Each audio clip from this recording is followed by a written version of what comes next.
Thanksgiving. We hope that the service, of course, fills your heart as well as you're here with us in great company. So would you stand as you're able as we start worship? For those joining us online, thank you for choosing us to join this morning. The angels sing, there's hope for everyone to announce our King. There's hope for everyone. What good news they bring. There's hope for everyone. Angels sing, there's hope for everyone.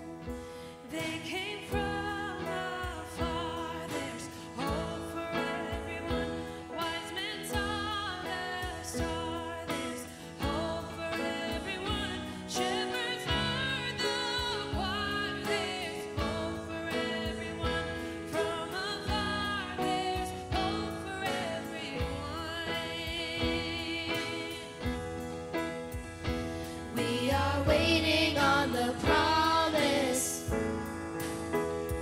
for the one who lights the darkness, bending low to be among us. Bring your glory in the highest, Jesus. Come, let us adore. There's hope for everyone on the manger floor. There's hope for everyone. What are you waiting for? There's hope for everyone. Come adore. There's hope for everyone. We are waiting on the promise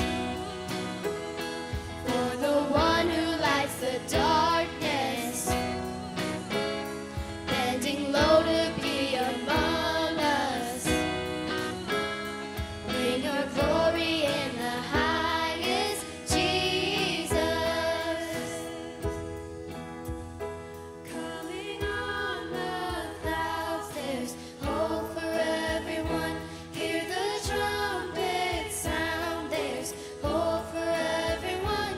All of heaven shouts, there's hope for everyone. On the clouds, there's hope for everyone. All of heaven shouts, there's hope for everyone. Heaven shouts, there's hope for everyone. Heaven shouts, there's hope for everyone. You may take a seat. Well, good morning. It's so good to be with you on this beautiful, snowy morning. It's okay for it to be beautiful. We are now into the last few weeks until Christmas, and you are the ones who said, we are Minnesotans. We're getting out of bed, and we can drive through a little bit of snow. So congratulations. It's great to be with you. My name's Jeremy. I am one of the pastors here at The Grove, and we are a church that exists to grow goodness. And so my hope is that you're being here with us in the room today, those of you who braved the roads. Those of you who didn't but are watching us online, we acknowledge you as well. And if you're out in the community throughout the week, somehow interacting with us, we hope that that interaction helps to nurture healing, wholeness, and beauty in your life. Just want to turn your attention to a couple logistical things this morning. First of all, as you came in, hopefully you got one of these. This is our worship handout. As you open it up, it has some of the most important information that you're going to want to know about the church. On the left-hand side, how we started, what our values are. There's even a spot where if you want to connect to our Wi-Fi, there's information about that as well. And on the bottom, there's information about giving to make sure that we're able to continue to do all of this, not only for us now, but for the people who arrive next. We are only able to do this thing because of the generosity of people like you. So there's giving options there as well. Then as you go to the right-hand side, there's information about kids in worship. There's lots of details on that page, but kind of high-level things to know. Kids are valued members of this community. We don't just say it, but we mean it, and hopefully you're able to feel that in the room room as well. And so we want to make sure that our spaces are making that a reality. So kids are welcome in the worship center throughout the service. We have activities in in the back of the chairs. We have our wiggle space over here, or if they need to get up and move their bodies because they're kids during worship, they're able to do that as well. Books in the back. And then we have programming. We have our Grove Nursery, which is available for ages 3 and under, which is just right outside in our commons area. And then Grove Kids, which is available for ages 4 through 5th grade. The one thing that we ask is that they have not gone to either of those places so far this year, that they fill out a registration. That can either be done right here on a physical paper copy, which are on the back table. Otherwise, you can scan the QR code up here or the QR code in here on the right-hand side, and then that gets filled out and emailed to our Grove Kids leaders. Also on the inside, we have the worship insert, which is your opportunity to let us know that you're here with us today and or request any information about things you might be curious about. So on the front, there's spots for you to put contact information if you'd like to let us know that you're here and we can follow up with you. Then on the back, there are boxes for different things that you might be curious in learning more about. Then further down, there's also a spot for prayer requests. So if there are things that you are praying about that you would like us to join you in praying about, you can put that there as well. And you can fill this out at any point during or after the service and then drop it in the basket, which is on the back table at any point during or after the service. The last thing is you turn to the back. We have our 3 announcements for today, for this season. Here's what I'm going to tell you. Those 3 announcements, we're technically still in November, but we're entering a new season leading up to Christmas. The good thing is that QR code right there and up here is the same QR code from every single week, which will bring you to our link tree, which has all of the information about stuff that's going on now, even though this is not updated. So first of all, the first announcement is around Christmas at the Grove. We have a lot of different things coming up here at the Grove for Christmas. Some high-level things to know are on the 14th, so 2 weeks from today, we have our Grove Kids program in our 9:30 service.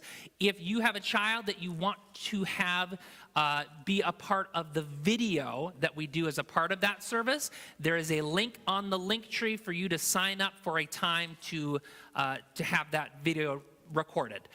Again, there's lots of other stuff that's coming up for Christmas here at the Grove. You can find all that by going to the link tree, and then one of the links is Christmas at the Grove. The second announcement is Season of Giving. So this is a time as we enter the end of the year where people are feeling extra generous. And if you are one of those people that find yourself feeling extra generous in the Christmas season as the year is coming to an end, we'd ask you to consider your church as one of those places where you might be feeling extra generous. So there's information, once again, that is available on the link tree for you to be able to give a year-end gift. The last one is becoming a partner. So a partner is someone who says, you know what, this is my church home, and I kind of want to acknowledge that and make a commitment to the church that has already made a commitment to me. Just in the last few weeks, we have had people sign on, kind of raise their hands and say, you know what, I want to acknowledge that I am a partner of this community in growing goodness. Again, you might not have any idea what that means, but if you're curious about it or even ready to make that commitment, you can go to the link tree. There's a link for becoming a partner, or you can fill out the worship insert, and on the back there's a box for becoming a partner. The last thing, which is not up here, but that I want to acknowledge, is that we have a photographer here with us today. So we've got Haley back here. Everybody say hi to Haley. Haley is a professional photographer, and she has volunteered on our behalf to take some pictures today. We have some promo pictures from before we launched 4 years ago that are quite dated at this point. We have a lot fewer people. Our kids ministry was 4 people, and we had 4 kids, and we had to selectively crop so it looked like there could be more kids beyond or behind the camera. So Haley's here to take some pictures throughout the morning, just so you're aware of her taking the pictures. If you do not want to be in any of those pictures, want those deleted, you can talk with her afterwards, and she'll make sure that you are not in them. Okay? Anything else that you would add, Haley? Okay. Great. We're thankful for Haley. Okay, with all that stuff out of the way, we're now going to move into the part of the service which we call connection points. So every single week we do this activity where we do a little bit of forced interaction. I understand that can be a little anxiety producing for a lot of people. And we found it to be really important. Even after these 4 years, it is a way to make sure that you are connecting with other people in the room, because those relationships that you're forming through even those forced interactions can be really important. So to lower the bar a little bit, to lower the anxiety a little bit, if you have no idea what to talk to this stranger about, we give you at least one thing that everyone can go into conversation discussing. So in just a few moments, we'll ask you to stand up, find someone near you don't know or don't know very well, introduce yourself. And then today's question, because we have this beautiful snow, is what is your favorite snow day activity?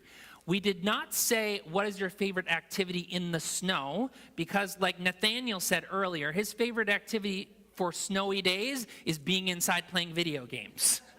Maybe that's you too. Maybe you like puzzles or whatever. You don't like the snow, but you like snowy days. Or you like getting out in the snow and doing things in the snow.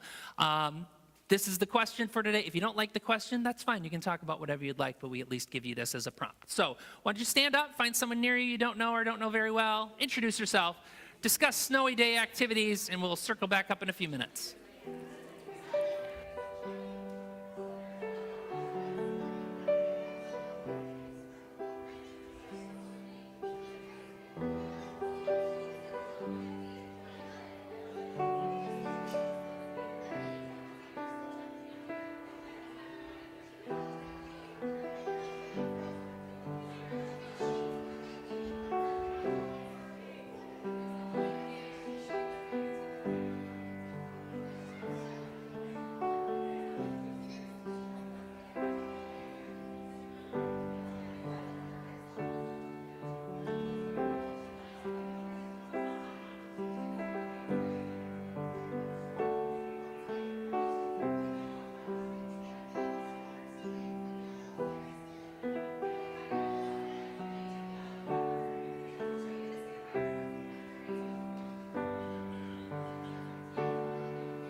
Join us in singing out our kids for Grow Kids.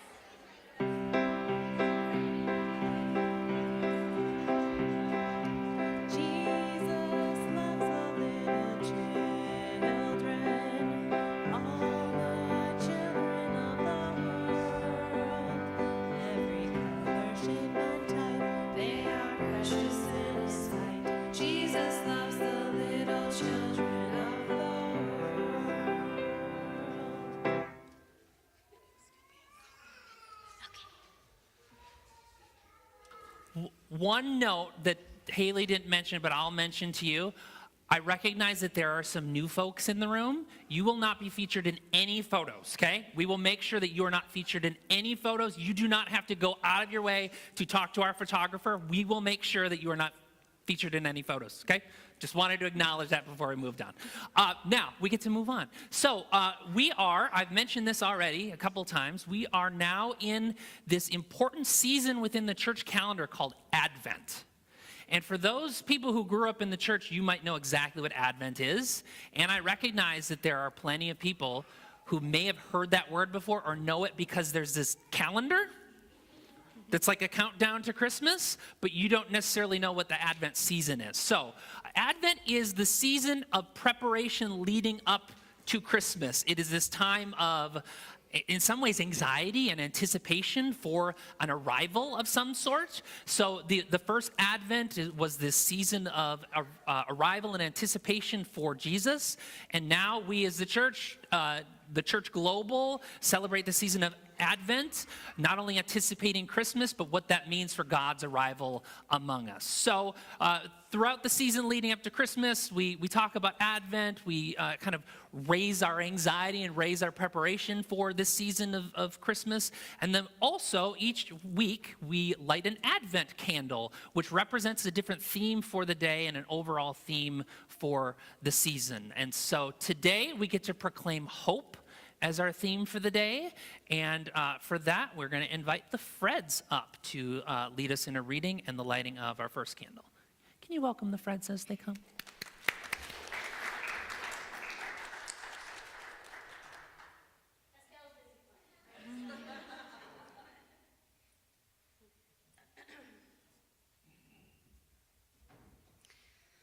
The wilderness and the dry land shall be glad. The desert shall rejoice and blossom. Like the crocus, it shall blossom abundantly and rejoice with joy and shouting. The glory of Lebanon shall be given to it, the majesty of Carmel and Sharon. They shall see the glory of the Lord, the majesty of our God. Strengthen the weak hands and make firm the feeble knees.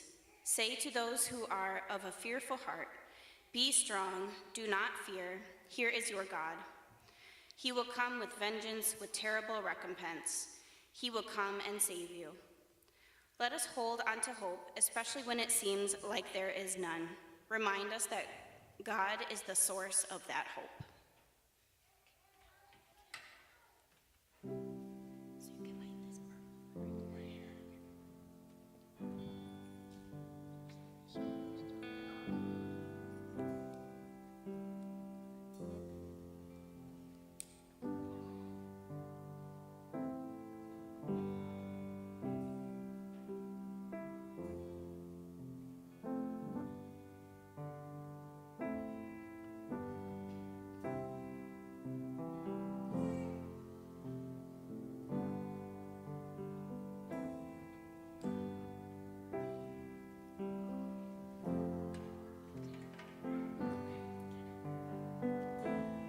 Would you stand as you're able as we continue in song?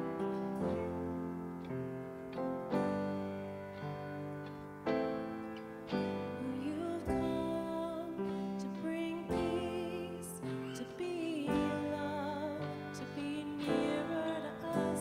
You've come to bring life, to be light, to shine brighter in us, so we can you well. God with us. Our deliverer, you are Savior. In your presence we find our strength. Over everything, our redemption. God with us.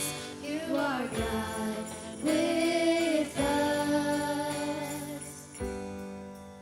Oh, you come to be hope to this world for your honor and name, and you've come to take sin, to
take a seat.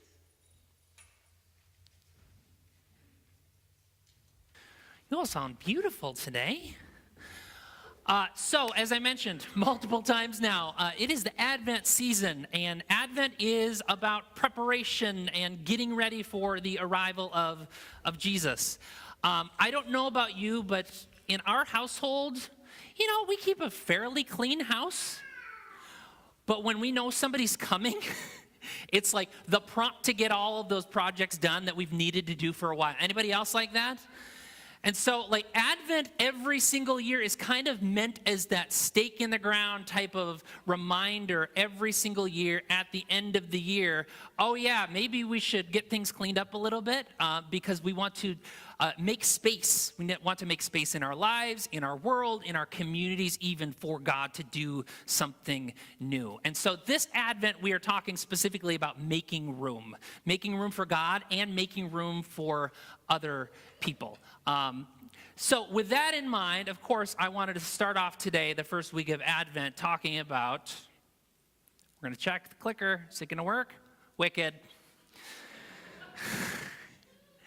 Why on earth am I talking about Wicked? Well, it's not that Wicked is a perfect example of late-stage capitalism where absolutely everything can be branded. If you're curious, our family did go to Dunkin' Donuts, and we've tried every one of these except for the green matcha because we had to, because my kids are obsessed with Wicked. No, it's not that. It's that Wicked is an example of retelling a well-known story in order for it to speak in a profound way to a new audience. Now, what do I mean by that? Well, first of all, Wicked is a retelling of a retelling of a retelling of a retelling of an old story that all goes back to the year 1900 with The Wonderful Wizard of Oz. Maybe this is going to work? Yeah, there we go. So Wonderful Wizard of Oz was the book that was written by L. Frank Baum back in 1900. Have any of you read the original book, The Wizard of Oz? Yeah, Chloe, my daughter, has. The Wonderful Wizard of Oz was a children's novel. And it was meant to just be kind of whimsical. It was a story about a young hero, Dorothy, going to this fantasy land and making friends along the way. That was The Wonderful Wizard of Oz. Well, 39 years later, there was a retelling of this story. This was The Wizard of Oz. Every one of you has seen this, right? Has anyone not seen this? Okay. Have you really not? You're obsessed with Wicked and you haven't seen? Okay. It's not like Wicked. I'm going to give you that. Okay. So this movie comes out in 1939, 39 years after the book is written. And the people who were writing the script for the book, they wanted to stay really closely to the book. The people who were writing the script for the movie wanted to stay really closely to the book. So it's a rather straightforward adaptation. Obviously, it's a movie, and so it cuts out certain things in order to fit within a certain time limit. But they wanted to stay fairly closely. But because it was a new audience and because they needed to do new things or wanted to do new things, they ended up changing parts of the story as well. So one of the things that gets changed is the slippers. What color are the original slippers? Anybody know? Silver. So originally in the book, they're silver slippers, and they get changed to ruby red slippers. Anybody know why? Because it was a color movie. So they wanted to glow up the slippers and really focus on how much the color can pop. And so they said, well, this is a new audience and a new moment, so we're going to make this change in order to deliver something new that people maybe have not seen before. That was one thing. And then the second thing was they decided as they were writing this story that people were not going to be able to hang with a full fantasy type of story. Which is wild this many years later with all the different available stories that happen fully in fantasy. And so the change that happens from the book to the movie is this all happens in a dream. Okay? So Dorothy gets whisked away to this land of Oz. It's not that it is an actual fantasy world. It's that in this retelling of the story, it's actually a dream because they didn't think that their new audience was going to be able to hang with a full fantasy story. So The Wizard of Oz is a revisiting of the story of The Wonderful Wizard of Oz. Fast forward another 46 years. Come on, clicker. 46 years, and we have Wicked, the book. Okay? So this is Wicked, The Life and Times of the Wicked Witch of the West, released in 1995 by Gregory Maguire. Have any of you read the book? Okay.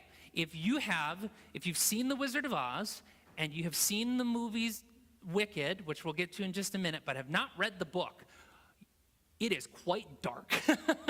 And it is like intentionally quite dark. It is a much darker take on the land of Oz, where the wizard is actually like the bad guy. The wizard is an authoritarian who's leveraging propaganda and his own little personal police force against the real enemies of Oz, who are Elphaba, the Wicked Witch, and then the animals. They're the real bad guys, and so the wizard is at work leveraging propaganda against them.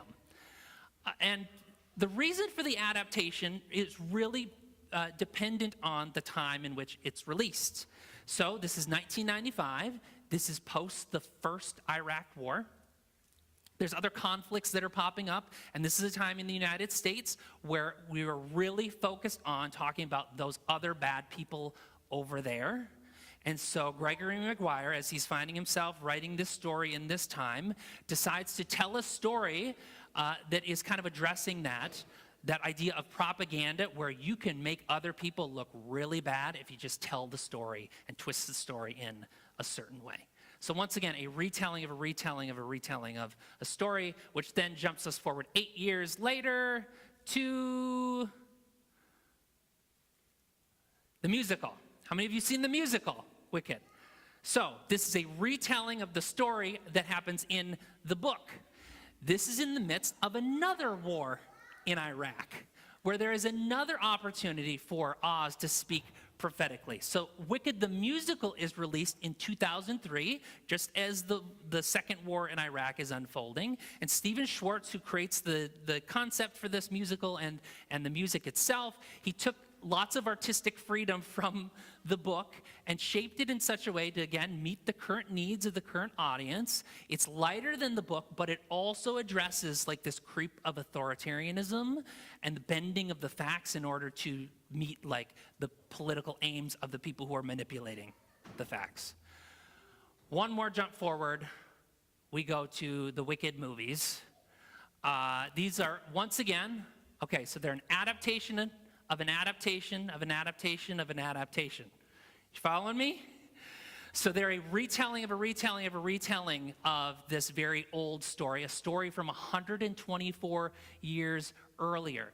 And once again, they make very selective artistic changes in order to meet the moment and to address the needs of the new audience 124 years after the original telling of this story. And that is a story of creeping authoritarianism. It is a story of misinformation and people believing all sorts of truths despite all of the available facts. As the Wizard of Oz says in the newest film, truth is not a thing of fact or reason. The truth is just what everyone agrees on. Once again, you're probably wondering, why are you yammering on about Wicked? I thought this was supposed to be Advent. I thought it was supposed to be about Christmas. Well, the reason that I do this is because it is yet another example of some of our best and most important stories are actually adaptations of older ones, good and important stories that come before. This doesn't mean that they're flawed. It means that they're human, and they can help to meet us in our own human moments and human needs. This is exactly what we see throughout the Bible. The Bible is a thoroughly human document, assembled over hundreds of years, passed down across thousands of years, where people in the Jewish and the Christian faiths are revisiting these stories and finding them speaking in new and profound ways. Bonetta, I'm going to need you to forward my slides because this is not working. So these stories are revisited regularly, reconsidered, and then they are retold in a way that meets the current moment that they are living in. because these folks, as they are engaging with these stories and retelling them in new ways, are convinced that God still is not done with them. God still is able to speak in new and fresh ways in the time that they're in the now. And so what we're going to turn to today is a story of a man named Isaiah.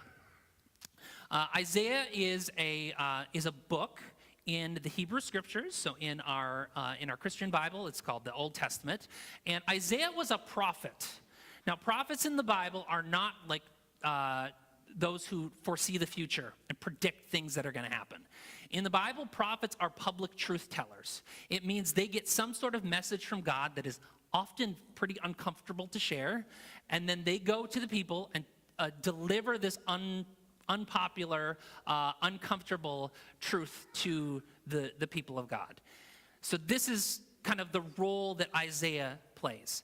Now, tradition says that Isaiah, the prophet, the man who lived in the kingdom of Judah, in and around the city of Jerusalem, was the one who wrote and passed down all of the stories that are contained in this book. That's probably not the case.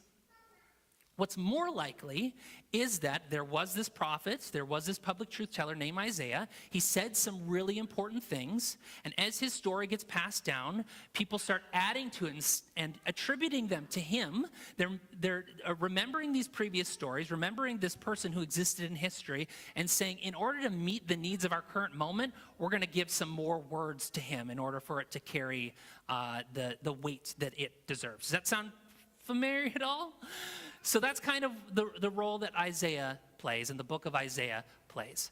So one of the consistent needs that comes up across the Hebrew Scriptures and across the book of Isaiah specifically is this idea of exile. So the people of Israel had made their way out of slavery in Egypt to their new home and their new land where everything was going to be great. They would be blessed in order to be a blessing to the rest of the world. And then things do not go well. They find themselves in a situation where their unified kingdom is split. They're being surrounded on all sides by their enemies. Eventually, their kingdoms are destroyed by outside empires. Their capital in Jerusalem is destroyed.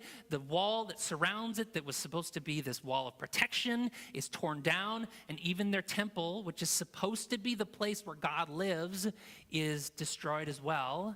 And so they find themselves in the midst of this despair. God has never felt more distant if God is there at all. And so it is into this moment, into this despair, that Isaiah brings a message of hope. So this is from Isaiah chapter 35, verses 1 through 10. It's going to be up here on the screen behind me. The wilderness and the dry land shall be glad. The desert shall rejoice and blossom. Like the crocus, it shall blossom abundantly and rejoice with joy and shouting. The glory of Lebanon shall be given to it, the majesty of Carmel and Sharon. They shall see the glory of the Lord, the majesty of our God. Strengthen the weak hands and make firm the feeble knees. Say to those who are of a fearful heart, be strong, do not fear. Here is your God. God will come with vengeance, with terrible recompense. God will come and save you. For water shall break forth in the wilderness and streams in the desert. The burning sand shall become a pool, and the thirsty ground springs of water. The haunt of jackals shall become a swamp. The grass shall become reed and rushes. A highway shall be there, and it shall be called the Holy Way. The unclean shall not travel on it, but it shall be for God's people. No traveler, not even fools. Go back there. Not even fools shall go astray. No lion shall be there, nor shall any ravenous beast come up on it. They shall not be found there, but the redeemed shall walk there, and the ransomed of the Lord shall return and come to Zion with singing. Everlasting joy shall be upon their heads. They shall obtain joy and gladness, and sorrow and sighing shall flee away. So what Isaiah is doing here, the writer of Isaiah is doing here, setting up like a safe walking path for you and your journeymen to be on, that where you don't need to worry about anything attacking you, like strength that returns to your hands and knees and even to your heart. There's still hope.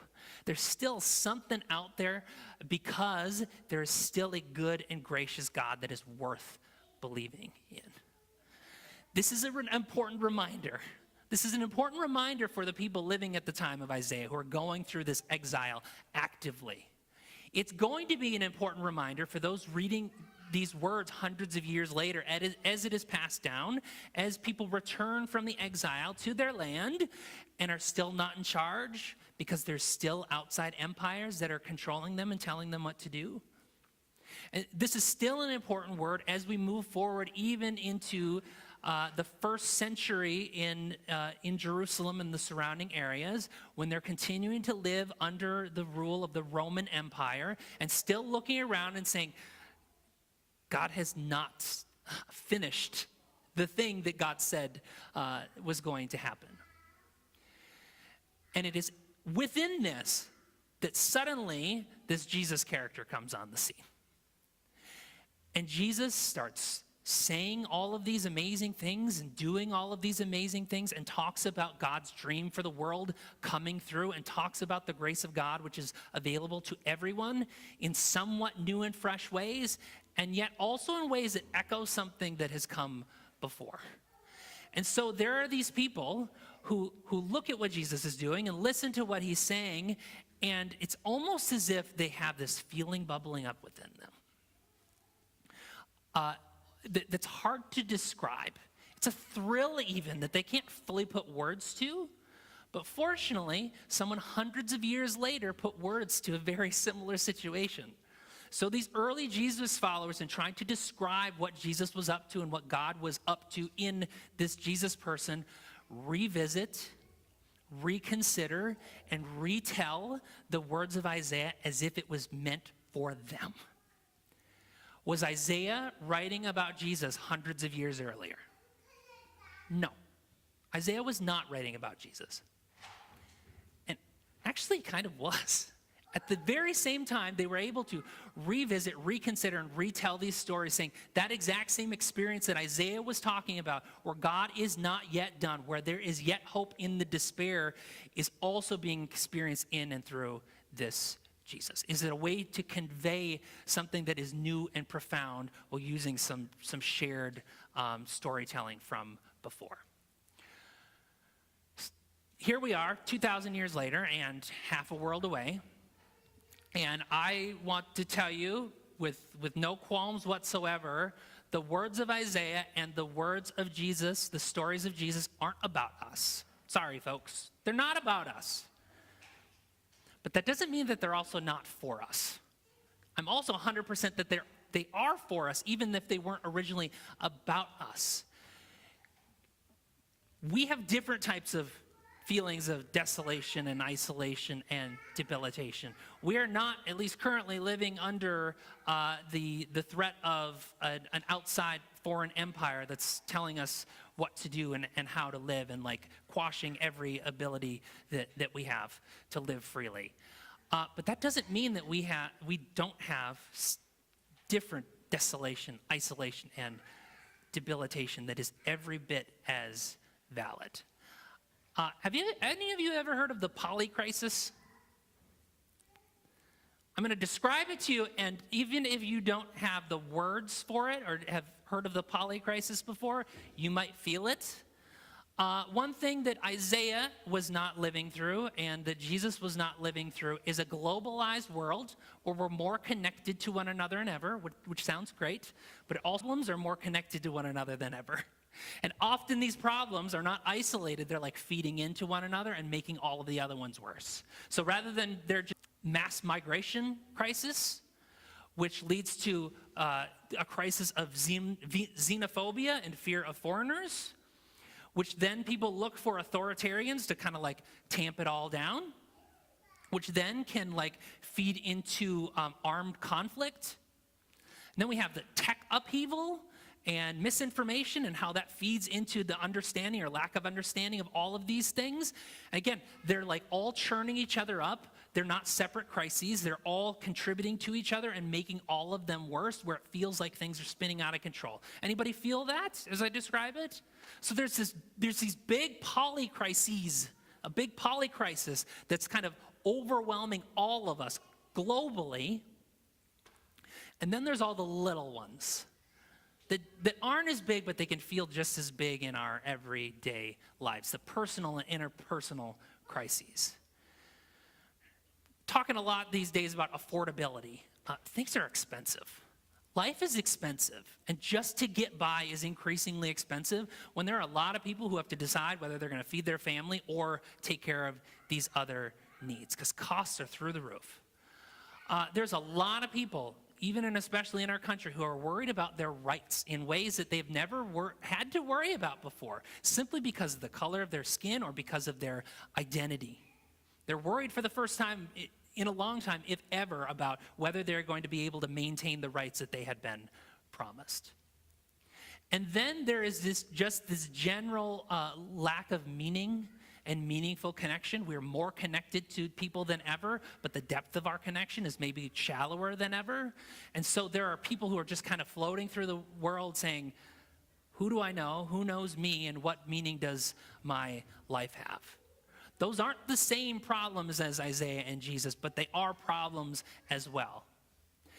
It's kind of like the phrase from Alphaba, why do I love this place that's never loved me, a place that seems to be devolving and even wanting to?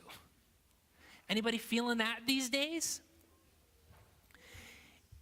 It is into that feeling of desolation and devolution, you might even say, where Isaiah and Jesus are able to speak profoundly. This was a story that was not meant for us. It is not about us, but it still can speak to us now. It acknowledges that feeling of desolation and isolation and debilitation and makes room for God to do something new in and through us. A feeling that maybe we even have to conjure ourselves this thrill of hope that can move in and through us even when that hope seems absurd. Like a crocus rising from impossible situations, like an oasis in the desert, like the strength and courage in a failing body, like a God who sees and knows because God has been through it, like a community that is gathering together and saying, we're going to walk this difficult road together. Those were the hopes of Isaiah, those were the hopes of Jesus, and those are the hopes for us as well, even and especially in this Advent season. So may we continue to revisit, reconsider, retell these very old stories, and may we be people of hope. Not just believing in this feeling, but may we ourselves bring that hope to others. May that thrill move in and through us that we might be beacons of hope to a weary world. May that be so. Would you stand as you're able as we continue in song? We are going to be doing a new song today. This is called Holy is Your Name by the Many. And so just a little background. This specific song is based on Mary's Prayer or the Magnificat for those who might be more familiar, which is in Luke Luke 1, 46 through 55. So for a bit of inspiration on it, it comes from Mary's praise to God for the great things he has done, her declaration that he has looked on her with mercy, and her prophecy that he will lift up the lowly and scatter the proud. The lyrics emphasize themes of God's deliverance, his power and his mercy, and his love for those who are suffering. So during this song, feel free to utilize this as a time of reflection. If you catch on with the words, great. We'd love to hear your voices. As a reminder, we do also have a prayer wall you're more than welcome to utilize at this time and go and state your prayers, praises, whatever it might be that you'd like to lift up today.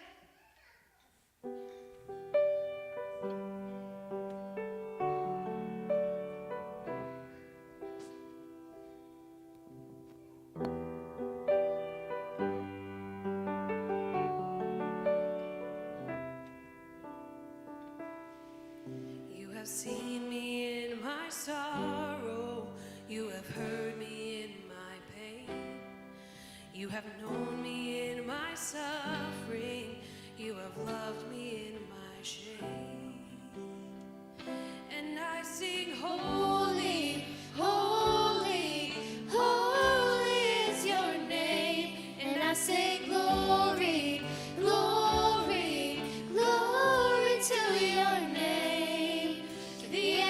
angels and the heavens sing of the new day that you bring.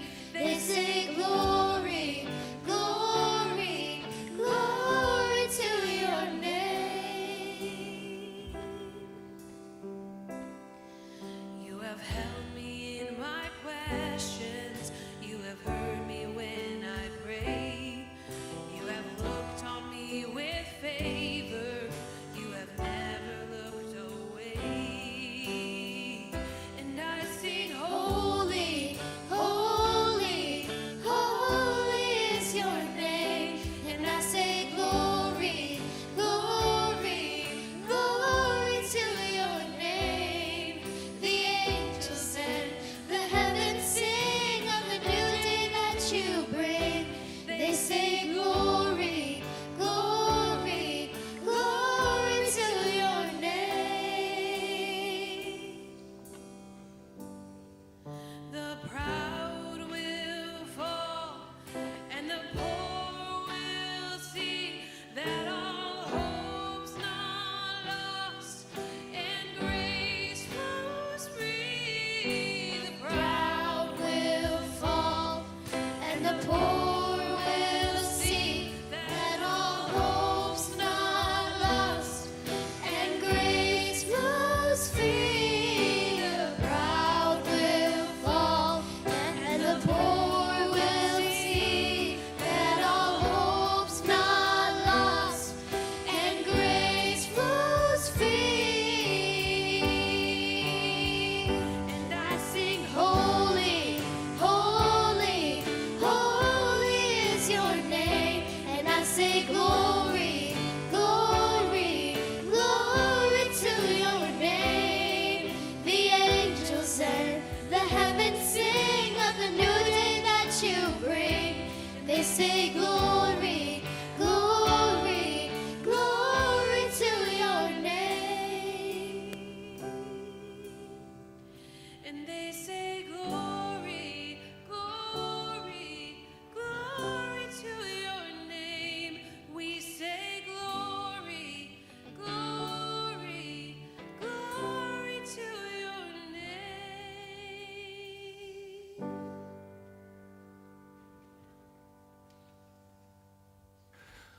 Couple notes again before we go. This is Advent, leading up to Christmas. We've got plenty going on in the next 4 weeks. So on December 14th, 2 weeks from today, we have the Grove Kids program. A reminder, if you are wanting your child to be a part of the recorded video, sign up today, right? We've got lots of spots that are still available, but they need to be filled. Otherwise, it takes a long time to produce that video. So the sooner that you get in, the better for us on this end. Also happening on that day, at the 11 o'clock service, we have a Christmas concert. Any additional details you'd share about that? Nothing else with this time. Okay, we're letting Andrea and her team just like take the reins and let her rip. So I don't know what to expect, but it's going to be good. So you'll want to hang out for that as well if you are able to. Might have And then some mood Christmas. lighting, who knows? What? Mood lighting. Mood light. Okay. All right. I will show up as surprised as you, apparently. The 21st, we have Ugly Sweater Sunday. You do not have to wear an ugly sweater, but again, do not wear a sweater if it's not an ugly one because we don't want to offend you. And then on the 24th, which is Christmas Eve, we are doing one service, 3:30, right here by the end of the evening.